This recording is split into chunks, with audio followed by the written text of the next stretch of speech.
Well, we're having fun again today. Got my new power supply working really nicely.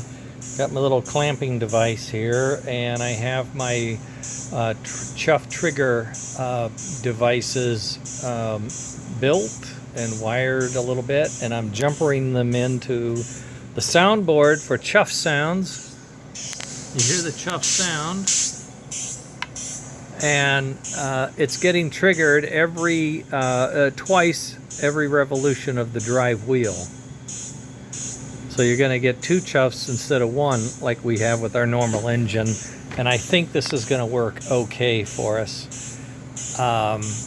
And if we can get even slower speeds going, I can have the 4 chuffs on this same gear. So you'll notice a little piece of something flying around. I was using a Q-tip to clean your ears, only I was using it to apply grease and got caught. It took me a while to get it out of there as it spun around the shaft, and then there was a little piece left, and I just said, I'm not worried, I'm just gonna let that happen. Okay, so what we've got, as you can see right there, is a reverse finger off of the American Flyer reverse switch. Looks just like that. And I have a screw in that round hole that screws into this red plastic, and it holds it into position. And I have another one over here, just happens to be a different color, and it has wires soldered onto the lugs for the 2 fingers. And on that gear there is a stripe of aluminum metal, so when the 2 fingers cross that stripe of aluminum, there's conductivity, and that's a trigger, and that tells the speech board or the soundboard to make a sound until that connection breaks. So what you're hearing is the chuff, simulated chuff sound off of that purple board, and it's being triggered by that wheel and these fingers. And this is in sync with the drive wheels, which operate at half a revolution. So this is 2 puffs per revolution.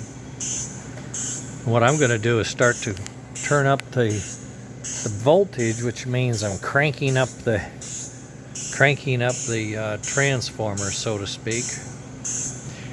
And to show you the dynamic nature, I'm speeding up. I'm doing 4 volts DC. We don't really know what that would do to speed because of slippage and whatnot, drain, torque losses as we go through the drivetrain.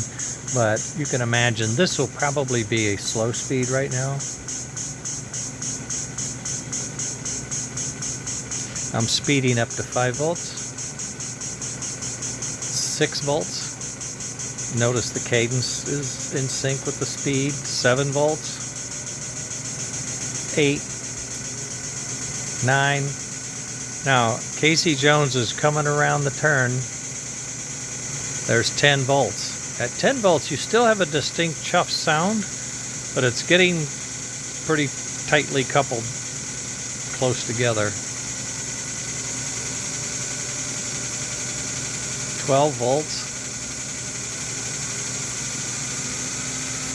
15 volts. This is just about peak on a American Flyer transformer. It's probably more than peak, because when you do the AC to DC conversion, you lose 2 to 3 volts. So this is probably faster than a American Flyer transformer could take it. But we have no mercy. There's 20 volts. Now what you're hearing now is more like a rushing steam. You're not hearing a pulse.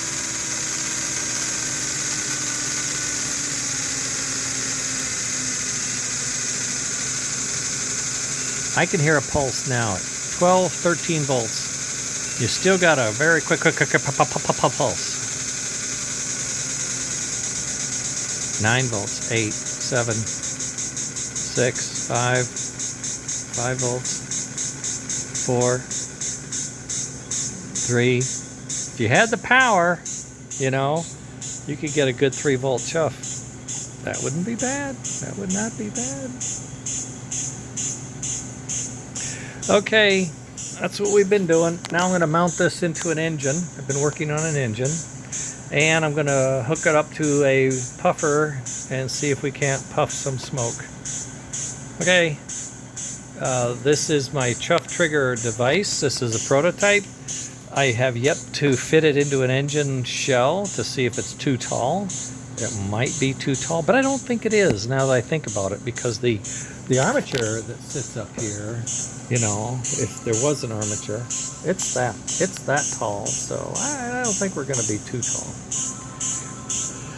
Okay, here we go, onward and upward. Later, gang.